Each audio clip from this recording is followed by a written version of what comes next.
Gamers, Matt Lemke here with your Gamer Goggles, gamer-goggles.com, and today we're going to talk about the Dirty Tactics Toolbox in our flip through.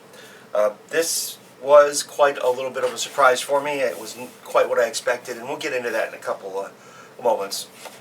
So, with every Player's Companion Guide, they've got something cool on the front page. In this case, it's some of the poisons that they're introducing in the Dirty Tactics Toolbox. On the next page, they have a list of who this book is primarily designed for and how you can apply it to every character. So we look at this, and we're going to skip this one. Well, you probably have already read it. So alchemists, clerics, inquisitors, rogues, and then of course there's just the regular stuff about dirty tricks, what you can do with every character. A neat little piece of information here. Did you know? Basically, Pathfinder or a Paizo is responsible for giving the drow or the drow, depending on which part of the world you're in and how you wish to say it, their racial abilities in dealing with poison. And then, of course, on page 3, well, I'm calling it page 3, it's really page 2, you have the rules index for everything in the book. They have a little synopsis and summary, basically, that tells you preparing for the dirty tricks, having a backup plan, and the ethics of fighting dirty, and how fighting dirty doesn't necessarily mean that you're an evil, undergoing, deceitful individual. And then over here, one of my favorite things they always do in every book, like probably on page 4 or 5, is they talk about some of the things, like the dirty trick combat maneuver is pretty important in this book, and you can find out the information that you need on page 20 of or page 320 of the Advanced Player's Guide. And then there's a couple of suggestions, or, well, they're not really suggestions. These are some well-known dirty fighters in the Inner Sea. You have the Daggermark Poisoners, the Halfling Jinxes, the Lion Blades, Red Mantis Assassins, and the Vartisan Tricksters. Now, without wasting too much time, they dive right into different things. And of course, when you think of dirty fighting, well, at least when I think of dirty fighting, I think of things that you can do that are not necessarily fair, but as my brothers put it, this is the rule book for dirty fighting. It's an invisible book in my hand. In other words, you can't read it, so there are no rules. Yeah, my big brothers. So they go over real quick. They talk about general tactics, and basically you have to apply your poisons before combat. It's not a good idea to do it while you're in combat. And then they go over some advanced tactics, and they list some feats. The feats, there's not a lot of them. One of them actually kind of stands out in my mind, and that's the Deep Toxin. Basically, you have to have Vital Strike and a base attack of +6 and Craft Poison 6 ranks to be able to take this feat. And what it allows you to do,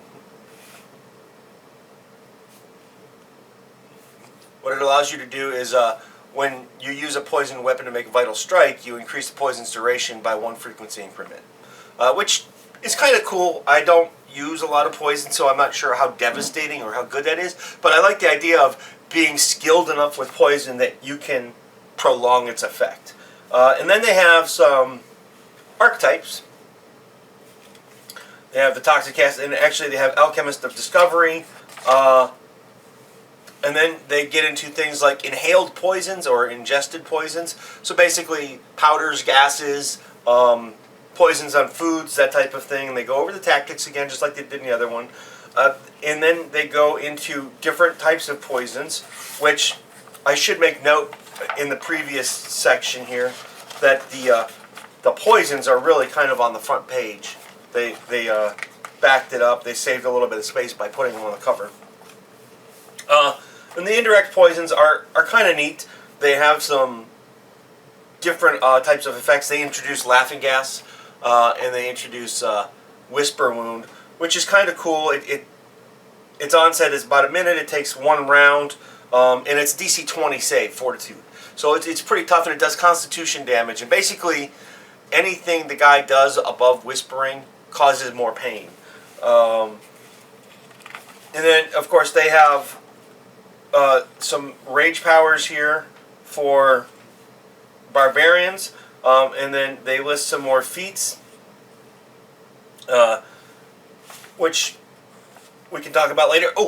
Now we're into sneak attacks, which this is not something that I totally expected in Dirty Fighting. I just kind of figured, smart players, whether they're good or bad or whatnot, would do things. And they go over again the general tactics and specific tactics and how to make your sneak attacks work. But what I like about this is they introduce a monk that pretty much purely focuses on sneak attacks, and that's the Monk of the Manus. And he's just got some neat things. Like at second level, the Monk of Manus gains a sneak attack ability. Functions just like the Rogue ability, except that you can use it during Flurry of Blows, which at high levels is probably pretty gross.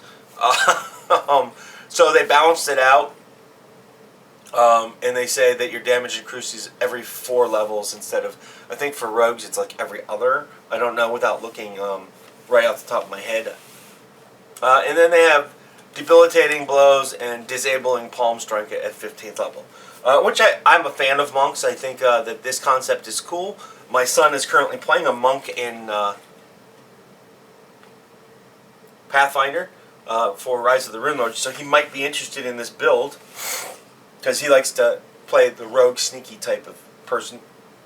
And then they have ambushes. So how are ambushes different than sneak attacks? Well, sneak attacks, when you think about sneak attacks, you think about, in Dirty Tactics, I was thinking like you kind of like sneak around and spy on somebody and then you kind of ambush them. Well, sneak attack really in the Pathfinder Dirty Tactics Toolbox applies to the sneak attack ability, whereas ambushes are more like what I was originally thinking of. And they're some interesting ambush feats. Let's see, is it this one? Which one is it? There's one that basically gives you bonus to spellcasting when you ambush the enemy. We'll say the enemy. I was going to say the party, but you're not going to ambush your party. And then they have the Waylayer, which is a rogue archetype. But one of the things that I came across that was quite interesting is they added some more style feats. Basically, like they have the Kitsune, which applies to the Kitsune race.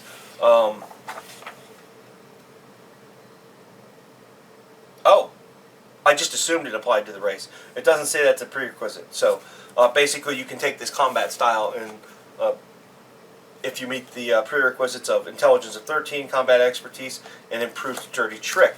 Now, one of the things that I was surprised to see was divine trickery.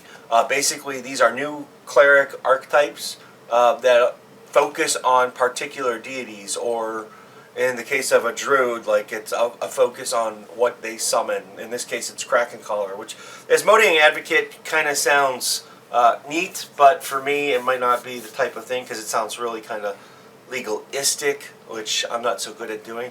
And the Kraken Caller doesn't seem very practical for the way I play. But the Reaper of Secrets, mastermind of tricks, deception. Basically, he's an inquisitor, and they worship Norgorber. And basically, these guys are assassins that track down enemies of their faith. And they also introduced some feats here: Trick Spell, Wasp Familiar, which is both neat and not neat. But I'm not always the super spell kind of guy or the super familiar kind of guy. I tend to play paladins, rogues, and things of that nature. So we're gonna move through here, and now this is kind of cool. This pretty much sums it up. They have equipment tricks where you can do things with your cape, like help break your fall, if you have 2 of them. So it's rather interesting. And then, of course, there's different types of equipment. Now, here, this one actually stands out the most to me, the Mithril Bane Sap. This is really cool. Basically, what it does is it increases the armor weight of the target by 1 encumbrance level. So, for 50 gold, you can coat your bludgeoning style weapon or whatever, and then, I suppose you could even coat your shield, which would make your shield heavier. But if you or shield expert and you bash somebody with it and you splash it onto them, or you have like little glass vials on it so it breaks or whatever. But basically it's cool because it slows down your opponents. And it's really good against wizards. So because by increasing their armor by 1, you're causing casting bonus penalties. And then of course there's different racial options, which I didn't really play into that much because I'm currently not playing any of these characters, so I didn't really look it over. But real quick, you have catfolk, gnomes, kitsune, tieflings, and that's really it. And then they have a plethora of different interesting armor and weapons. I kind of like spell sync because it's a +1 bonus, and basically what it does is it absorbs a spell. You can use it to basically counter the ability of a spell, which for some of my characters that's really kind of cool.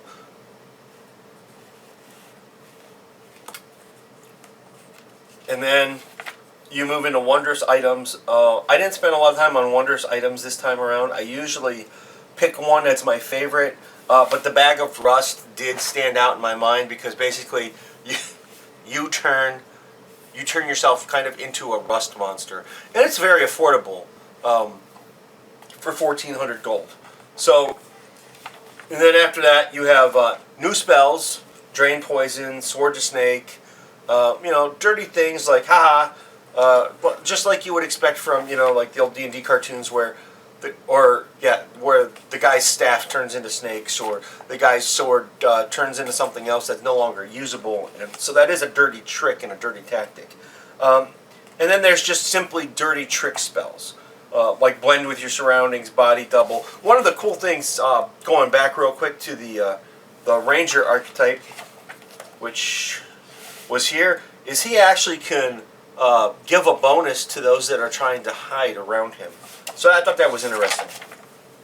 And then on the back, you've got some ads for other things that are coming out. And of course, you have the picture of the cover again, which I suppose fighting that beast, that's either a hill giant or an ogre, depending on where you're at in the world, I suppose.